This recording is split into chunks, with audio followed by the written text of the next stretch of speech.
Latest updates के लिए हमारे चैनल हलचल इंडिया को लाइक, शेयर एंड सब्सक्राइब कीजिए एंड यस, बेल आइकन को प्रेस करना मत भूलिए।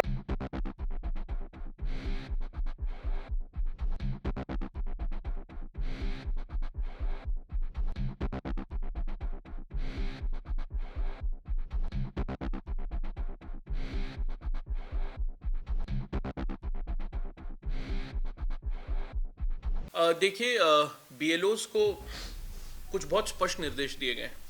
पहला निर्देश ये दिया गया है कि बीएलओ को डोर टू डोर जाना है, फॉर्म वितरण के लिए भी और संकलन के लिए भी। फील्ड में कभी कभी ऐसी परिस्थितियां होती हैं जहां पे लोगों को फॉर्म भरने में बीएलओ को मदद करना पड़ता है और ये बीएलओ की वैधानिक जिम्मेदारी भी है।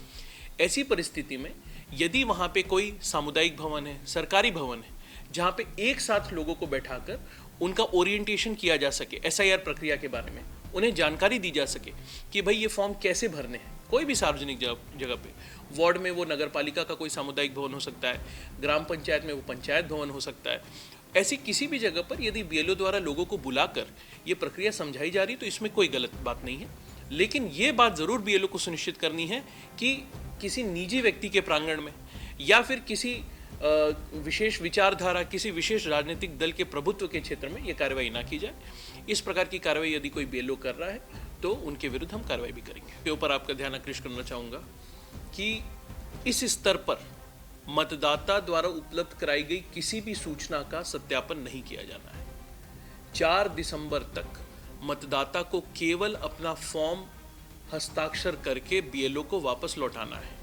यदि मतदाता के पास विवरण उपलब्ध है तो मतदाता अपना विवरण स्वयं अंकित कर देगा। यदि मतदाता को विवरण अंकित करने में कुछ समस्या हो रही है तो बीएलओ की मदद से विवरण अंकित कर देगा। लेकिन मान लीजिए किसी परिस्थिति में मतदाता स्वयं भी और बीएलओ की मदद से भी अपना विवरण अंकित नहीं कर पा रहा है तो ऐसी परिस्थिति में उसे मात्र अपना हस्ताक्षर करके फॉर्म बीएलओ को वापस कर देना है। जिस भी मतदाता ने अपना गणना प्रपत्र बीएलओ को हस्ताक्षर युक्त वापस कर दिया, उस मतदाता का नाम अंतरिम मतदाता सूची में शामिल हो जाएगा। अंतरिम मतदाता सूची में नाम शामिल होने के बाद चुनाव आयोग द्वारा यह अधिकार, पूछताछ का अधिकार, मात्र ईआरओ और एईआरओ को दिया गया है। मान लीजिए आज के दिन में किसी के पास कोई महत्वपूर्ण दस्तावेज नहीं है, उन्हें वो दस्तावेज चुनाव आयोग को देने भी नहीं है। 4 दिसंबर के बाद जब ईआरओ और एईआरओ द्वारा समस्त संकलित गणना प्रपत्रों का मूल्यांकन किया जाएगा, उसके बाद ईआरओ या फिर एईआरओ के स्तर से नोटिस जारी होगी जिसका जवाब मतदाता को देना है। इसलिए मेरा सभी सजग मतदाताओं से यह निवेदन है कि यदि 4 दिसंबर तक आप इंतज़ार करते रहते हैं, आप अपना फॉर्म जमा नहीं करते हैं तो अंतरिम मतदाता सूची में आपका नाम नहीं आएगा।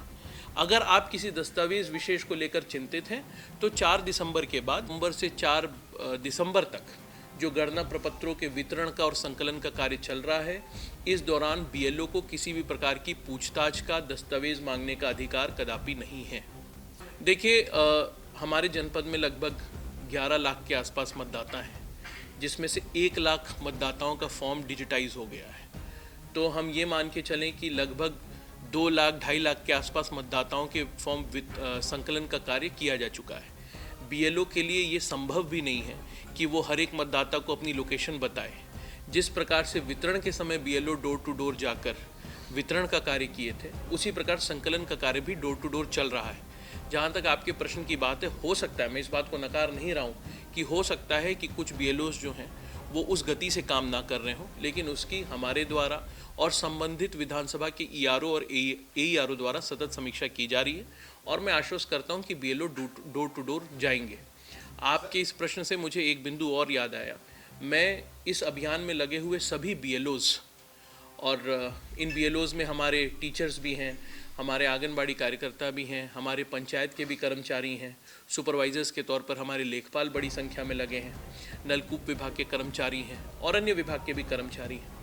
इन सभी कर्मचारियों को मैं बहुत बहुत धन्यवाद भी करना चाहूँगा कि वो इस प्रक्रिया में पूरे उत्साह और उमंग के साथ हिस्सा ले रहे हैं, लोकतंत्र को मजबूत करने के इस महायज्ञ में अपना योगदान दे रहे हैं।